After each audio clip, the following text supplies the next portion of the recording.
Une scène de la vie quotidienne. Oh là là là là là là. Qu'est-ce qu'il y a? J'ai lu toutes mes BD, j'ai plus d'idées. C'est facile. Qu'est-ce que je dois faire? Va vite, va voir ta radio. Pourquoi? Il y a l'émission trop bien de Case en Case, une émission qui parle de BD quand tu sais pas quoi lire. Oh, la bonne idée. Vite, on se branche. Salut tout le monde! C'est avec un grand plaisir que c'est moi aujourd'hui qui présente l'émission. Donc bienvenue dans notre émission consacrée au monde de la BD de Case en Case. Comme je vous disais, émission un petit peu particulière car c'est moi qui suis aux commandes. C'est mon émission à moi, rien que pour vous. Donc comme thème, j'ai choisi les BD que j'aime et toc pour les autres. Au programme, il y a de l'aventure, de l'action, de la rigolade et du frisson. Et en parlant de frisson, je vais laisser la parole au professeur Philactère. Il faut le dire, parfois il me fait un petit peu peur quand même. Ah, mais bordel, j'y crois pas. T'as réussi à l'user. T'as réussi à scier ses nerfs. Oh, ce pauvre gaspilleur de format A4. Mais bordel, je te le dis, bravo. Bravo pour ta ténacité, mon petit résidu, recomposé d'un noble ancêtre qui n'a rien demandé à un fou armé d'une hache, qui est d'ailleurs responsable de ta présence parmi nous. Cette folle impertinence qui nous a résigné à céder à ta demande. Ton incessante répétition de ton envie de prendre les commandes de l'émission. Émission qui est curieusement est la 13e. Mais passons. Enfin bref, encore une fois, pour la réussite de ce putsch, bravo. Mais revenons à notre sujet. Un thème aussi obscur que le grenier du château qui nous sert d'antre pour la culture. Ce drôle de thème que tu es, qui est le tien, mon petit HB. Et je te cite, ce que tu aimes. Eh ben, voilà un thème. Toi qui vis dans une bien étrange trousse, que j'ai déjà vu par ailleurs manger des chiens, et qui passe le plus grand temps de ta vie à pourrir l'existence de notre névrotique badigeonneur d'encre. Ah, qu'est-ce qui va bien pouvoir nous tomber dessus? Je vous laisse imaginer le programme. Une bande dessinée sur la vie d'une gomme qui part explorer l'étrange pays de l'atelier enchanté. Un terrifiant roman graphique sur une enquête où l'on rentre par des monologues percutants dans la tête d'un taille-crayon devenu fou qui traumatise par ses crimes les habitants de Bend City. Je vous le dis, pas d'avenir tout ça, pas d'avenir. Ou sinon quoi d'autre? Une romance impossible entre une mystérieuse goutte d'encre de Chine et un morceau de papier buvard intégré dans sa paroisse à l'esprit étriqué. Je vous préviens, mes amis, cette prochaine heure s'annonce sous ces auspices bien mystérieuses. Après, je veux bien l'avouer, il est vrai, mon petit morceau de bois, que tu as la chance de pouvoir traîner tes quelques centimètres dans les étagères d'une bibliothèque, et disons-le, plutôt bien fourni en œuvres consacrées au 9e art. Et pour cette raison, tu pourrais nous surprendre dans tes choix. C'est vrai que nous pourrions, et avec espoir, être agréablement surpris par ta sélection. Avec, comme thème et ta logique aux commandes, ce que tu aimes. Autant nommer cette émission en vrac. Thème et terme, au passage, qui me fait penser à notre étrange petite équipe. Mais bon. Mais bien souvent, avec un peu de ci et un brin de ça, un soupçon de chance et un nuage de passion, les résultats sont bien plus que convenables. Et en témoignent certains de mes amis chefs cuisiniers dans des gastronomiques renommés, mes amis, renommés. Alors pour ces raisons, amis des ondes, j'ai le plaisir de contribuer à cette petite douceur sucrée que vous allez déguster pendant cette prochaine heure. Mesdames et messieurs, prenez place au restaurant de Case en Case. Un bon appétit. Oh, merci, c'était gentil. Mais je t'en prie, moi je vais. Musique.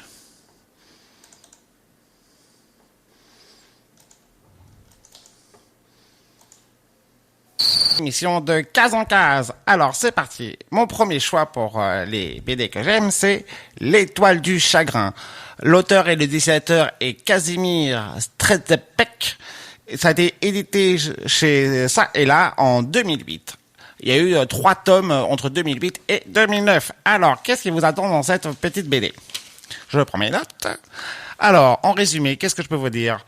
C'est après une grosse comète qui percute la planète. La civilisation est quasiment, il y a plus de population qui a disparu. Il n'y a plus de politique, il n'y a plus de système établi.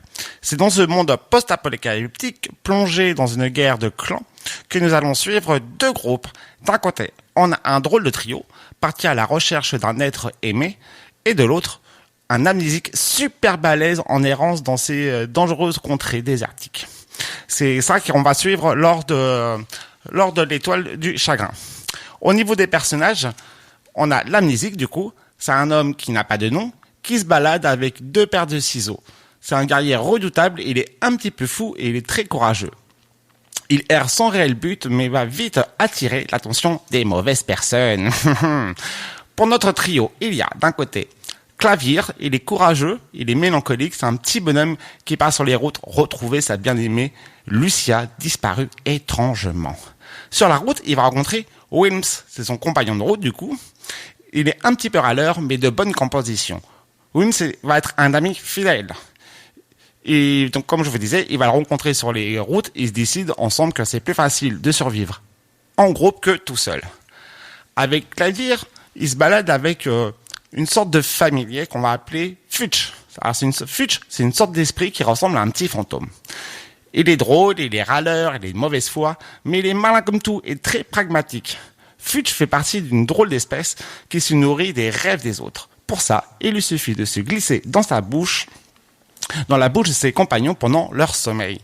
Et il faut dire que Wilms, il trouve ça un petit peu dégoûtant.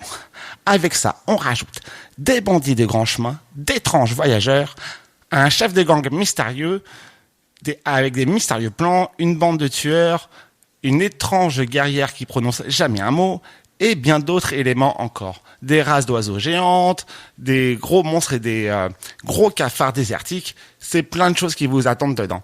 Avant qu'on rentre un petit peu plus dans le détail, je vais laisser la parole à mon copain Pastel. Pastel ?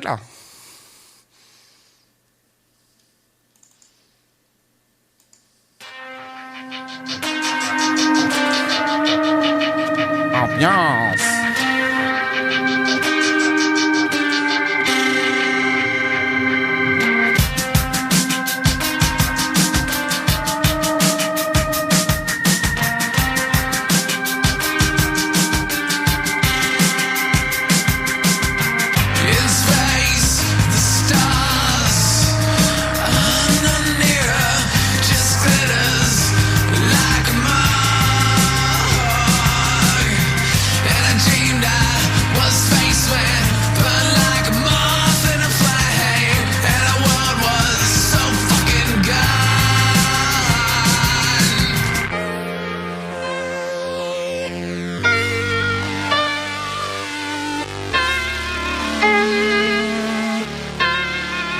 I'm not attached to your world. Nothing heals, nothing grows. I'm not attached to your world. Nothing heals, nothing grows. 'Cause it's a great big wide world. We are drained of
Coucou. Eh ben c'est reparti. Alors les copains, là on va rentrer dans la petite rubrique pourquoi moi j'aime cette BD.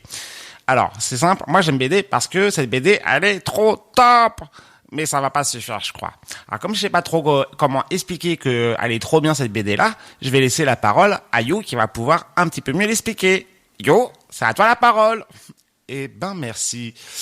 Et bah déjà bonjour à tous. Alors pour développer un petit peu l'argument de HB, je cite, c'est top. Alors comment dire, l'étoile du chagrin, bah déjà on est plus sur le roman graphique que sur la BD. On est dans un petit format qu'on voit pas souvent. Un tout petit carré, c'est plutôt agréable à tenir dans les mains.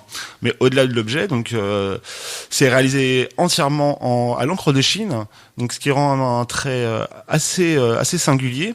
Mais ça nous offre une belle esthétique d'ensemble et c'est assez agréable, c'est visible. Voilà, donc il y a déjà ça au niveau esthétique. Alors Casimir Strebzek, lui, il a réalisé son histoire, une histoire qui a plusieurs lectures. C'est très bien réalisé, hein. C'est entre une grande aventure un peu quête initiatique et une remise en question de certains des personnages. Donc bravo à lui, hein. Bravo aussi à toi, hein. Bien joué HB pour ce premier choix, c'est pas mal du tout. Ah bah ouais, hein, je sais. Hein. Ben ouais, carrément. Par contre, comment dire, je vais revenir un petit peu sur ton histoire de 3 tomes. Ah bah pourquoi? Bah effectivement, il y a bien eu 3 tomes d'édité en France dans les éditions ça et là. Mais il faut savoir que à la base, l'histoire elle devait faire 6 tomes. Et 6 tomes, on était sur une œuvre qui flirtait autour de 2000 pages à la base. Et bah malheureusement, il y a quand même que la moitié qui a été éditée en France. Donc ça, on reste un peu plus que sur sa fin. On est vraiment tranché au milieu de l'histoire. Donc voilà, c'est un petit peu dommage. Moi, je pourrais pas vous renseigner sur les raisons et les questions. Par contre, peut-être que ce sont dans l'édition originale, qui est, à la base ça a été édité aux États-Unis. L'éditeur c'est Bodega, et sous le nom de The Morning Star. Il est peut-être possible pour les lecteurs de VO de trouver la suite des aventures de toute cette joyeuse équipe. Voilà, dans les éditions originales. Eh ben merci. Je t'en prie. Et c'est quoi la suite? Ah, petit curieux. Avant la suite, on va vous relaisser avec un petit son spécial HB qui colle bien avec l'ambiance de la BD. Eh ben vas-y, on t'écoute mon camp.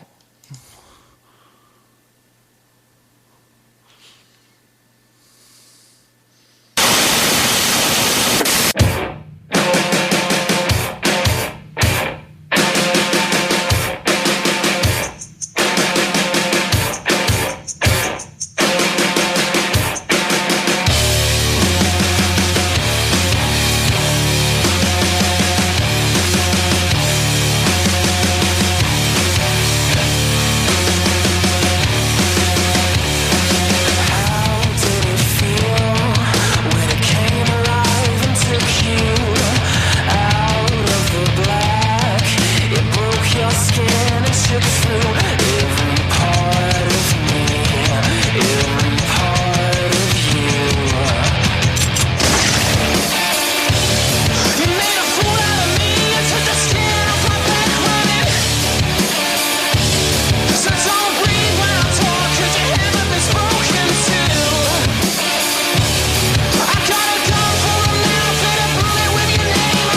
re-bienvenue dans l'émission de Case en Case sur RVL. Alors, maintenant, qu'est-ce qui vous attend dans la suite de l'émission, les copains? On va parler d'une BD qui se nomme Hector Ambra. Alors, Hector Ambra, ça a été dessiné, scénarisé et colorisé par monsieur Oestrel Uli. C'est aux éditions Aquilos et il y a un intégral qui est sorti en 2009. Un intégral en français. Alors, qu'est-ce qui vous attend là-dedans? On va suivre la vie de Hector Ambra. C'est un artiste peintre à la vie de noctambule agité. Il a du mal à digérer le décès récent de son ami d'enfance, le roi des fêtes, Joseph. Alors qu'en quelques mois plus tard, c'est au tour de son autre ami Osaka, un DJ de génie qui disparaît mystérieusement une nuit derrière ses platines dans un club branché de la ville. Il a du mal à y croire. Il y a quelque chose qui passe pas.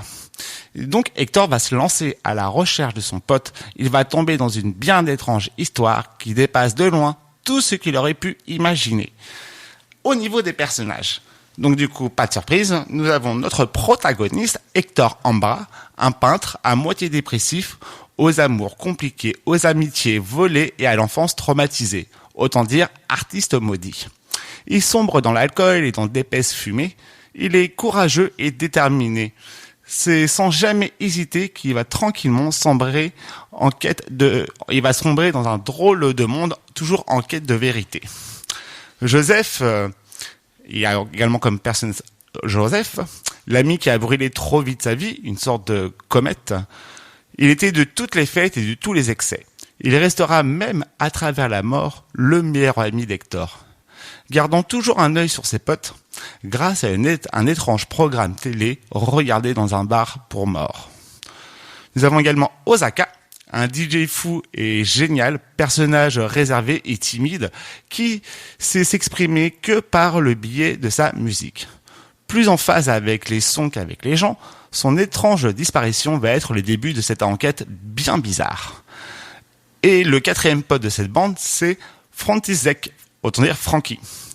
Alors Frankie, c'est la grande gueule du groupe. Il est dragueur, c'est le dragueur de sa bande de potes. Il va suivre Hector dans cette histoire. Il est grand, il est costaud, il a une belle gueule. Il sera là au bon moment pour aider l'un de ses derniers potes. Là-dessus, on va rajouter Maria, la troublante barman, un DJ ridicule et jaloux, des petits vieux ninjas lancés dans une quête, une journaliste spécialisée dans les ragots et dans la misère sociale, une drôle de femme en errance. Et je vais pas trop en dire, parce qu'il y a encore pas mal de choses qui vous attendent dedans. Et donc du coup, en hommage à ce DJ disparu, Osaka, je pense que Pastel a son petit hommage perso.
Et nous revoici dans l'émission de Case en Case spéciale La Mienne. Alors, du coup, on vous parlait de Hector Ambra.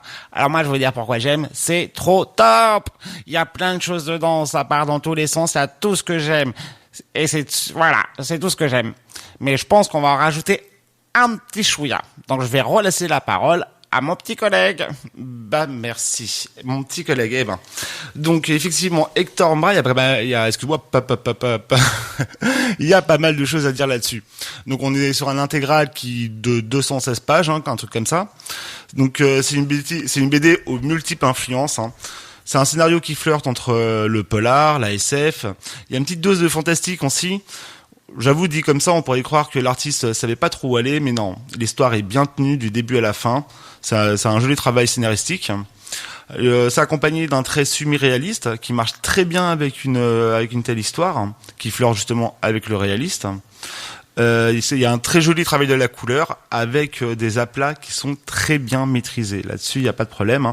Uli Osterhel signe là une très belle BD qui va rassembler, je pense, pas mal de gens parce que du coup multiples influences. Donc ouais, franchement, chapeau. Encore une fois, un bon choix. Ouais, je sais. Mais ouais, je sais bien. Ou sinon, si je peux me permettre, encore une fois, il y a un autre personnage qui est très important dans la BD que t'as pas cité.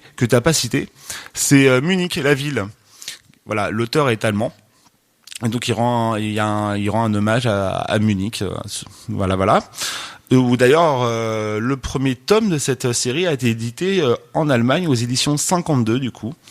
Sinon, c'est après, vous voulez voir le reste du travail qu'il a fait. Il a déjà signé pas mal d'autres ouvrages, toujours pas toujours la même chose du coup, du polar, de ce genre de choses. Donc, avis aux amateurs, pour ceux qui ont aimé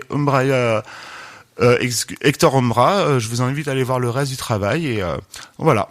C'est une bonne BD fortement conseillée par l'équipe. Eh ben ouais, merci. Et donc du coup, toujours dans un souci d'équité, nous allons laisser un dernier petit son à mon copain Pastel pour illustrer à sa façon mes propos.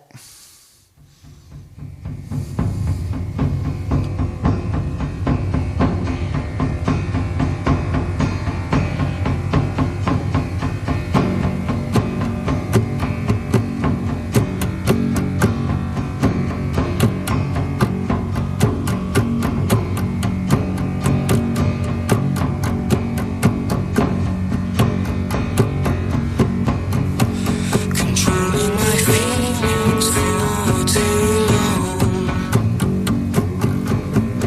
too long. Controlling my feelings for too long.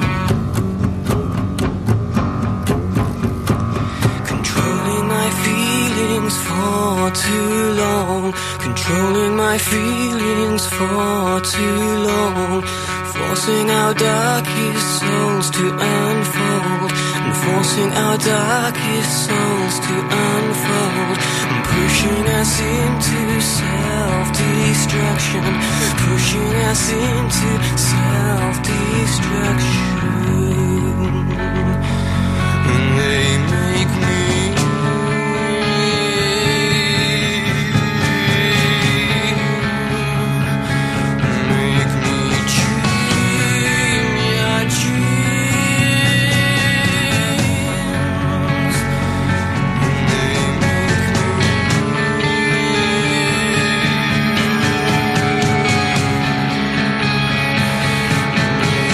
stay.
Et recoucou, nous revoici pour vous présenter un nouvel album. Alors, donc, nous avons parlé de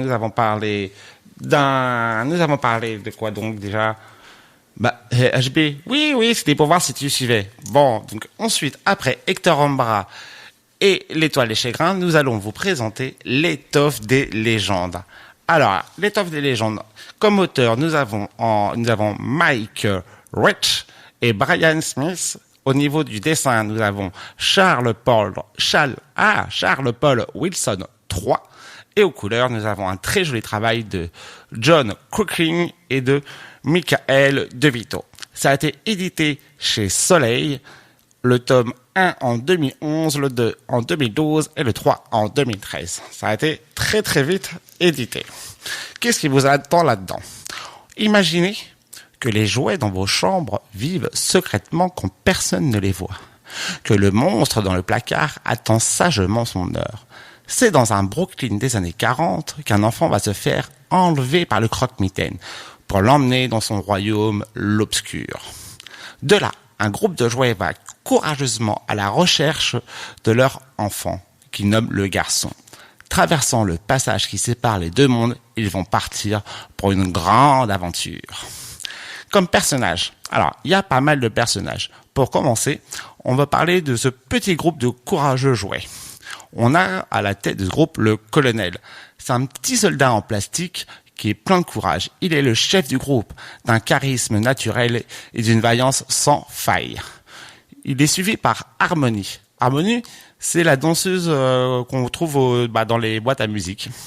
C'est la petite danseuse de la boîte à musique. Elle est remplie d'un réel amour pour les autres membres du groupe qu'elle nomme la famille. D'une grande empathie et d'une grande compassion, elle se dévoilera d'une grande force pour protéger ceux qu'elle aime. Il y a également Max. Max, c'est le doudou du garçon, c'est un ours en peluche, d'une grande force et bien souvent trop impulsif. Max, lui, il est rempli d'une rage d'avoir perdu son garçon. Il y a également Quaker. Ah, t'as vu ça? Oui, je sais. Quaker, c'est un canard en bois. C'est le meilleur ami de Max. Il est d'un grand soutien pour le reste du groupe. Il a un caractère plutôt enjoué, un petit peu râleur, et il est souvent là pour faire une blague pour remonter le moral des troupes. Il y a également Princesse. Princesse, c'est la mystérieuse fille d'un chef indien. Elle est forte, noble et d'un grand courage. Elle s'avère même être une grande guerrière également. Dans le groupe, nous avons Percy. C'est un cochon, une tirelire, un gros cochon rose tirelire, souvent de mauvaise composition et légèrement peureux, mais c'est lui le plus malin du groupe. Et il préfère souvent prendre son temps plutôt que foncer tête baissée. Il y a également Bouffon. Bouffon, lui, à l'origine, c'est un clown dans une boîte à ressort. Quand on ouvre la boîte, il y a la tête du clown qui sort. Et c'est lui le Bouffon. Dans le monde de l'obscurité, il devient un redoutable adversaire. Il est d'une grande noblesse de cœur qu'il offre à la princesse indienne. Il semble être celui qui s'est le mieux adapté à ce monde un peu étrange. Et comme dernière personne de ce groupe, il y a du monde, il y a Scout. Scout, c'est le seul personnage qui ne soit pas un jouet à la base. Lui, c'est le chiot du garçon qui a suivi le reste du groupe à la recherche de son maître. Et parmi cette grande aventure, ils vont croiser bien des personnages. Le terrifiant Croque-Mitaine et son armée, le dangereux baseballeur qui est l'âme damnée du Croque-Mitaine, un maire mégalo amateur de jeu, la reine des poupées, un terrible roi serpent, des Indiens revanchards et un étrange clown pirate. Et encore pas mal d'autres choses. C'est tout ce qui va vous attendre dans cette grande aventure qui est l'étoffe des légendes. Et un petit son pour illustrer ça. Connais un rayon sur ce grand magasin. J'attends sur ce rayon depuis la Saint-Glinglin. Personne ne veut de moi. Et pour cause, qui voudrait d'un soldat rose, qui voudrait d'un soldat rose. Un garçon n'aime pas ma couleur de danseuse, et les filles d'espoir devant ma mitrailleuse. Bienvenue, mon petit gars, faut que je te dise quelque chose. On m'appelle le soldat rose. On m'appelle le soldat rose. Je me névrose, m'ankylose, ma sclérose. Quelle psychose. Tout n'est pas vraiment rose dans la vie d'un soldat rose. Overdose d'échymose rend ma prose bien morose. Tout est gris, tout est noir dans ma vie de soldat rose. J'en connais un rayon sur ce grand magasin. Les poupées de chiffon, les puzzles et les trains. Tout là-bas, la peluche et comble du grandiose.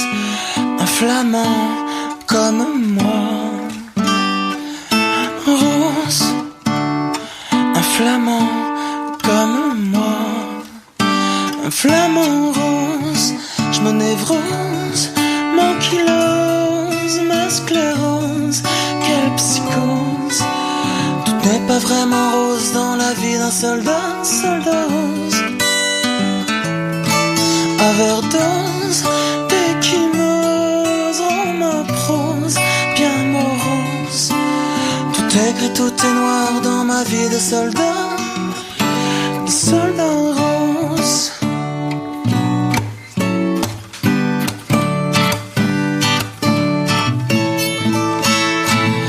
Personne ne veut de moi, et pour cause.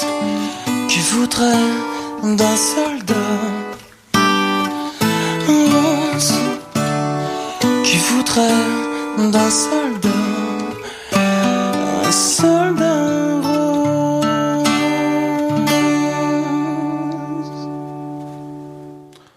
Retrouvons nos deux auditeurs pressés. Waouh, t'as vu comment c'est trop bien quand même l'émission. Ah ouais, t'avais raison, grâce à ça, j'ai plein de trucs à lire. Chut, chut, ça reprend. Ah ouais, merci. Alors, bienvenue dans notre émission sur RVL de case en case. Alors, on était sur l'étoffe des héros. Des légendes. L'étoffe des légendes. Alors, pourquoi j'aime? Bah, c'est juste trop bien. C'est trop bien. Yo, tu veux la parole? Moi, je veux bien, merci. Alors, bienvenue dans l'émission. Alors, pourquoi nous, on a aimé? Déjà, je veux revenir encore sur un petit point de détail, si tu me permets. Oui, vas-y. Quand HB vous a résumé la BD, comme ça, on pourrait croire que c'était plutôt une histoire jolie pour les ambiances, un peu jolie pour les enfants, un peu une ambiance Toy Story. Alors, à un détail ou deux près. Déjà, quand la petite équipe là, qui traverse le monde de l'obscur pour rejoindre leur garçon et le croque-mitaine, ils ont rempli d'angoisse, et une fois qu'ils traversent le monde, le passage pour arriver dans l'obscur, ils prennent vie. Alors ils prennent vie, comme HB vous a dit, oui, ils vivent quand personne les voit. Non, ils prennent vie. Du coup, Max, l'ours en peluche, ça devient un énorme grizzly. Le Percy, le cochon tirelire, ça devient un cochon. Le canard en bois qui était tiré au bout d'une ficelle, il est content lui parce qu'il a des ailes. La princesse indienne, qui était un petit morceau de plastique, comme le soldat, ils prennent vraiment vie, ce sont des vraies personnes. Le bouffon, c'est plus un morceau de bois au bout d'un ressort, ça devient un vrai tome. Donc du coup voilà, c'est un petit détail à prendre. Sinon, que dire? Alors déjà, un grand bravo pour un tel résultat. Hein. On comprend pourquoi il y a une telle équipe artistique derrière, un scénariste, 2 dessinateurs, 2 coloristes. Bravo, parce que ça vaut le coup. Côté scénario, on flirte avec légèrement dans quelque chose qui va plonger un peu dans la dark fantasy. C'est sombre, hein. Il y a un côté épique. Hein. On pourrait reprocher, quand il y a autant de personnages, que certains personnages sont un peu fades comparés au reste. Mais bon, l'ensemble marche très bien. Encore une fois, on sait pas destiné aux enfants. On est sur les ados, adultes.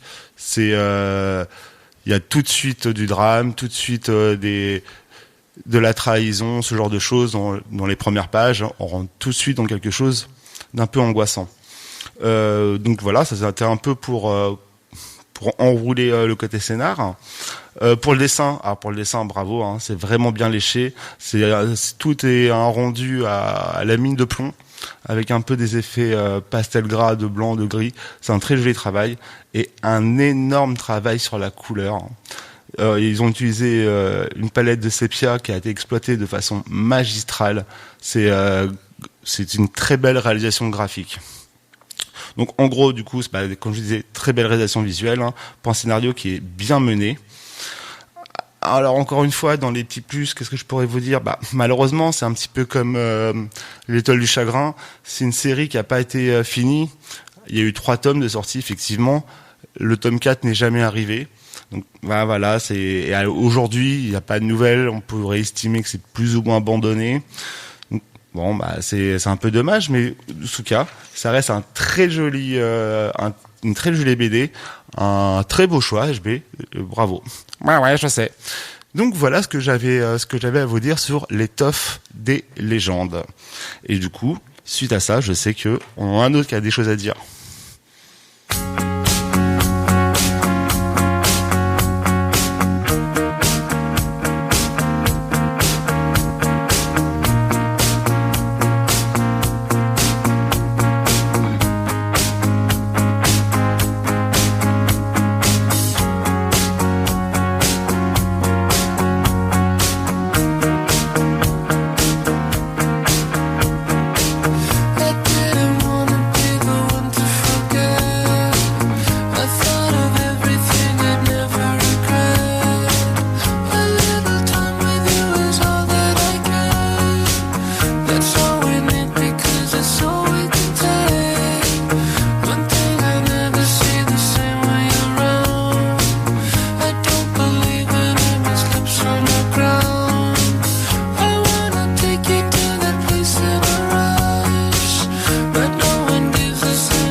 Someone that looked just like me.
friend, 'cause I know the most I could do, and we would never be alone again, 'cause it doesn't happen every day. Gonna count on you being a friend, gonna give it up or give it away. Now I thought about what I wanna say, but I never really know where to go, so I gave myself to a friend, 'cause I know the most I could do.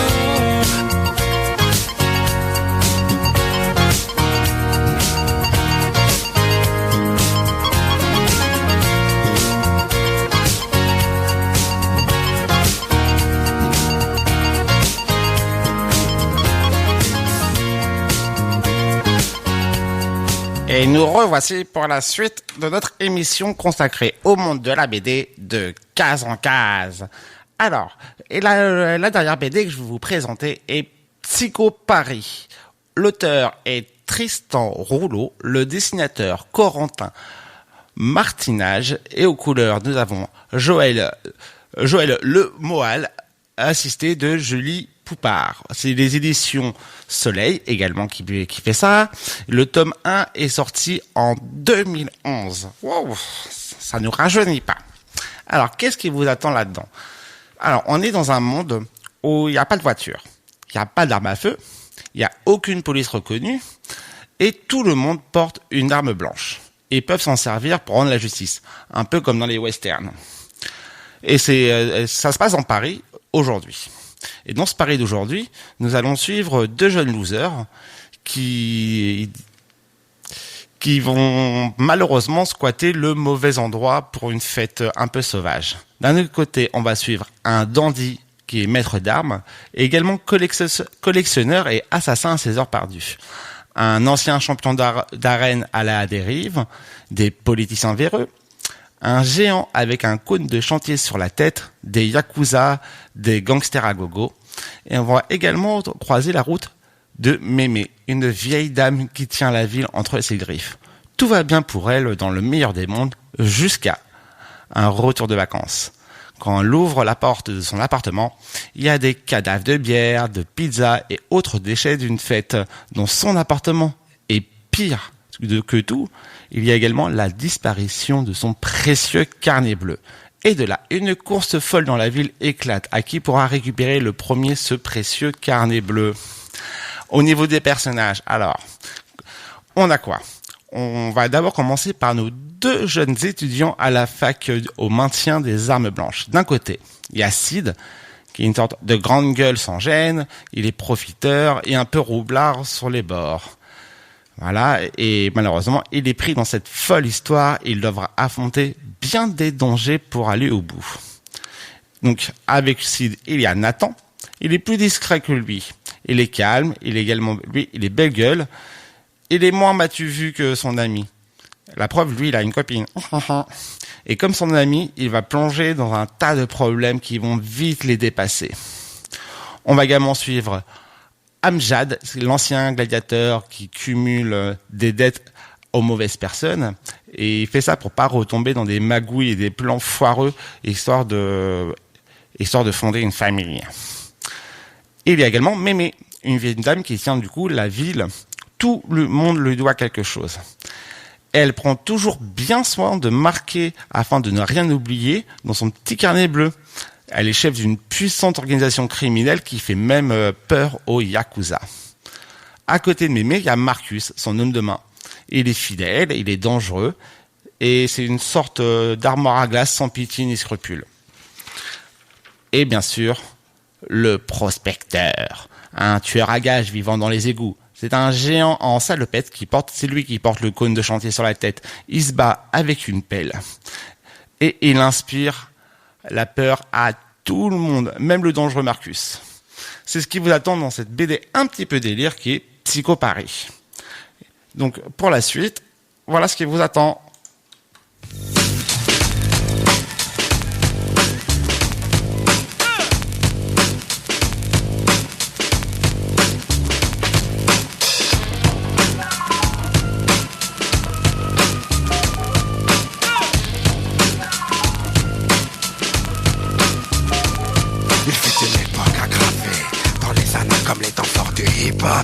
Sur panneau, c'était alors abreuvé de sensations fortes. Au-delà de toute description, quand cela te porte, Paris sous les bons étaient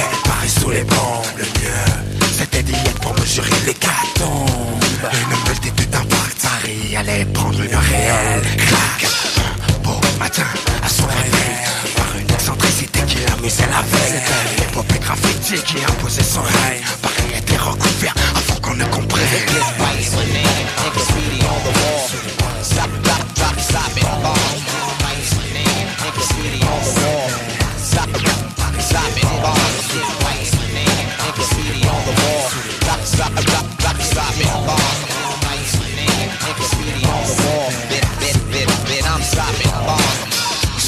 Où sont mes bombes avec lesquelles j'exerçais dans l'ombre quand nos nuits étaient longues et de plus en plus fécondes.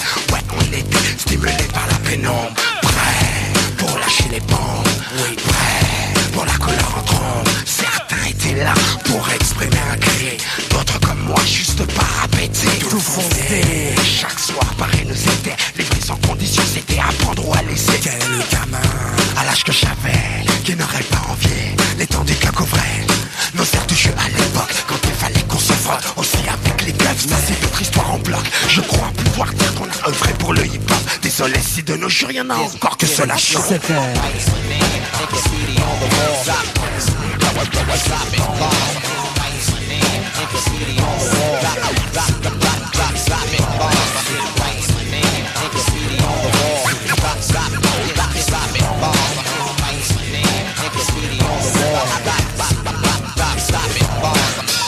Le matin c'est Dieu, big up. Pour les funk ici au pays, big up. Pour les 93, big up. Big up, big up, aux autres on a roulé au top. Passe la bombe. C'était pareil, sur les bombes. J'entends encore ici les murmures, le bruit des pieds sur les rails qui rythmaient l'allure. J'ai kiffé chacune de nos virées nocturnes. J'ai kiffé ces moments qui me nouaient les burnes. C'était nos films, à nous. C'était aussi une façon pour nous d'esquiver la monotonie du quartier haut. L'odeur de la cité finit par te rendre fou. Alors on allait s'évader en bande. Fallait que l'on descende dans les hangars, reprendre de l'avance sur la Comatec ainsi que sur les autres crews afin de faire le break. C'était Paris sous les bombes. C'était Paris, Paris sous les bombes.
Et nous revoici dans notre émission consacrée au monde de la BD de case en case. Alors moi j'ai aimé, pourquoi moi j'aime Psycho Paris? Parce que c'est trop bien. Yo, je te laisse la parole. Merci bien. Et d'ailleurs je tiens juste à préciser, trop bien ton son, mon pastel. Bah d'accord, ok. Donc ouais, excusez-moi. Et du coup, en parlant de trop bien ton son pastel, ça va même au-delà de ça, parce que au-delà d'une chanson sur Paris qui marche très bien avec l'ambiance de la BD que tu proposes, il faut savoir que les auteurs, donc Martinage et Rollo, sont allés chercher un artiste graffeur parisien pour leur aider à faire la couverture. Voilà. Le logo là, qui est une sorte de petit graphe Psycho Paris, a été réalisé par cet artiste. Passons. Donc du coup, pourquoi on aime ça, nous? Nous, on a trouvé ça, c'est drôle, hein, c'est dynamique, c'est original, ça se lit très vite parce qu'on est très vite happé par l'ambiance, et après, tout simplement, on en redemande. Le scénario, il est efficace, hein, c'est des personnages, ils sont tous bien campés. Côté dessin, c'est fluide et clair, il y a un côté un petit peu dessin animé qui se renforce avec le travail de la couleur, qui est également très criarde mais bien posé. Le côté dessin animé marche très bien aussi avec cette ambiance Paris clair urbain, ça marche très très bien. Moi, je l'avais déjà dit, mais autant que rôliste, parfois je lis 2-3 BD, je me dis ça serait quand même sympa de jouer dedans. Et franchement, ouais, Psycho Paris, carrément, ça pourrait être très agréable de jouer dedans. Psycho Paris, par contre, dans les petits plus, ça a vécu une grosse galère éditoriale. Le truc, c'est que le premier tome est sorti en 2011. Et voilà. Après, il y a eu une sorte de puits. Et après, ils ont sorti un intégral en 2021. Entre deux, rien du tout. Alors, il faut savoir, première chose, que l'auteur et le dessinateur, ils se connaissent bien parce qu'ils ont une autre série en commun qui, elle, il y a beaucoup de tomes. À savoir, c'est la BD Les Gobelins. Et donc, du coup, entre deux projets qui est d'ailleurs Les Gobelins également édité chez Soleil, entre les deux projets, il y a dû avoir des petits contrats, des petits machins éditoriaux, et donc voilà, ça a mis beaucoup de temps. Le projet à la base était prévu en 3 tomes, et il a été abandonné. Et c'est les fans sur internet qui se sont motivés, qui sont bougés, qui sont réunis, qui ont fait on en veut encore. Et du coup, en 2021, toujours chez Soleil d'ailleurs, ils ont sorti une sorte d'intégrale avec du coup tout ce qu'ils voulaient mettre dedans. C'est moins épais que 3 BD, donc on peut être un peu frustré parce qu'effectivement quand on a lu ça, on redemande. Moi j'ai beaucoup aimé l'univers et l'ambiance de cette BD. C'est franchement recommandé. Il n'y a pas de problème pour tous ceux qui aiment les trucs un peu décalés, un peu déjantés. C'est très bonne lecture, il n'y a pas de problème. Donc merci encore HB, bien joué. Ouais, je sais. Et donc du coup, un petit dernier son pour illustrer ça. C'est toi qui es aux commandes. Et pas de pitié alors, je le fais. Wolfpack killers on the Friday. Let me hear you holler.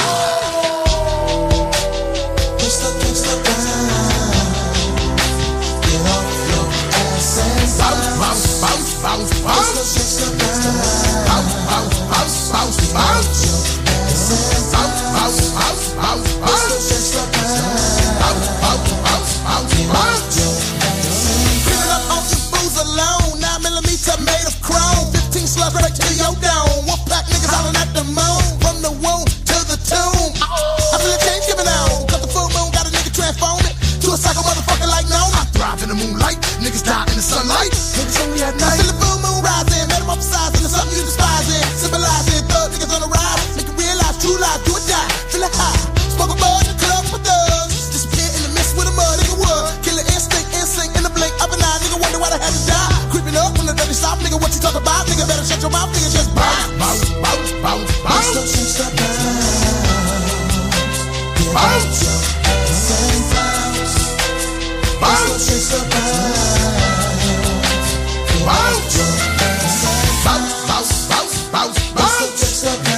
When I come around, I'm a nigga that'll get them down. And if a nigga wanna clown, I'ma let them all see me. I'm a PG, nigga believe me. I'm a lyrical genie. Got a bitch on the side. Got a motherfucker true with bikinis. I'm a Lamborghini. Niggas smoking it up with the weed. Smoking it up with the trees in the leaf. Get a tizzy out of whisk. Tell materialize, look up and see me inside. Cause I'm the vibes of the niggas in the skies. I ride to the downtown, leave them all feeling alive. Traumatized, sleeping on the homicide. Lay low, on the shoulder with the KO. Hey yo, say yeah yo, got the killers on the payroll. Bitches supposed to make them do as I say so. They know, and I'm a motherfucking pimpin' genius. If it's lean to the keenness, I mean this. Make a bitch alive, Venus, jump on my penis. Gotta give a damn, I'ma clean this. Nigga, all the scenery, that be grinning me. I got machinery, about the squeaky G's on the block. Nigga got Glocks, 17 shots to the dome. Nigga don't stop, nigga don't drop, give me don't lock. Just bounce.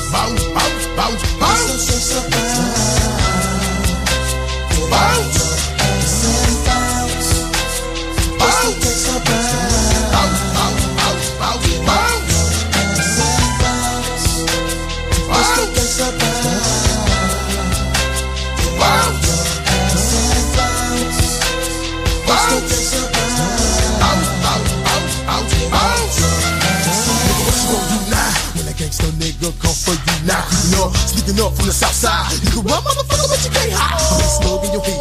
Nigga brain dead, laying in bed, hanging by a thread. Boy, that shit you said. I know when you love, when I pull a plug, fucking with a thug. See your body up above, and you so rise up like a dove. Nigga scream from the first sight of blood. Whoop back, the click that I stick with. Better watch your trick, ball, take that trick quick. Cause we get serious. Late night trains are serious. When I smoking on it, I see, nigga, let me out. Yo, do the gangsta bounce. Bounce.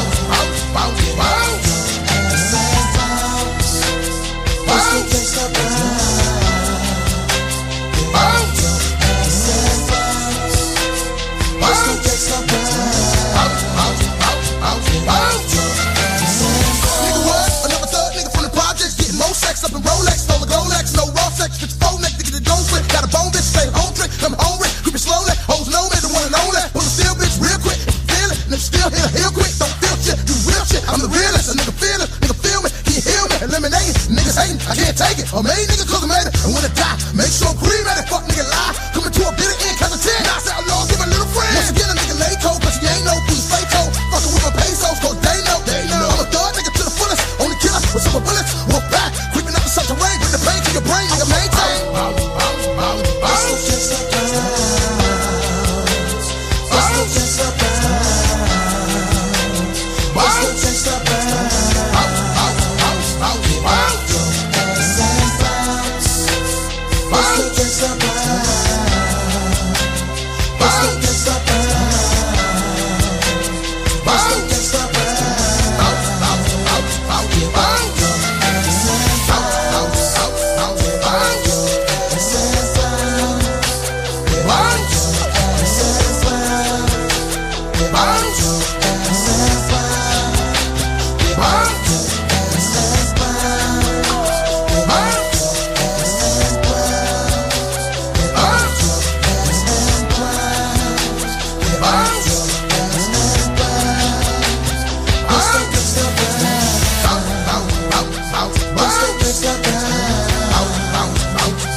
Et nous revoici dans l'émission de Case en Case. Alors bah voilà, on arrive tranquillement sur notre fin. On vous a présenté dans l'ordre l'Étoile du Chagrin, Hector Ombra, l'étoffe des légendes et Psycho Paris. Alors vous pouvez retrouver bien sûr notre émission ainsi que l'intégralité des autres sur les podcasts de la station RVL. Merci à vous l'équipe, c'était super sympa de me suivre dans mon petit délire. Il y a pas de quoi.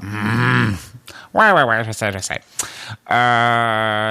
Du coup, je vous dis merci à vous de nous avoir écoutés. N'oubliez pas toutes les BD qu'on vous a conseillées, dont je vous ai conseillé. Eh ben, vous pouvez aller voir vos libraires. Ils seront toujours mieux que moi pour pouvoir vous renseigner. Ah bah ça, tu m'étonnes. Ouais, doucement. Donc, il y a déjà ça, c'est important de le savoir. Donc, toujours, n'hésitez pas à aller voir vos libraires. Donc maintenant, je vais vous dire, je vais vous souhaiter une très belle soirée. On se retrouve, nous, comme chaque fois, là c'était un petit peu particulier, mais on se retrouve bien sûr, comme tous les mois, le dernier mercredi du mois de 19h à 20h. On se retrouvera, il n'y a pas de problème. Et je tiens à m'excuser auprès de Oscar. Je le vois arriver là depuis tout à l'heure avec ses gros yeux. Et je suis désolé, bon, si je peux rendre l'antenne quand je veux. Ouah, doucement quand même. Non. Oui, d'accord. Et du coup, je vous fais tous à plein de bisous. Je vous souhaite une bonne soirée et je vous dis à très très bientôt. D'ici là, profitez, bonne lecture et à bientôt sur les ondes de RVL. Non, je repars l'antenne. Il va falloir mon petit HB. Je sais pas, moi je suis bien là.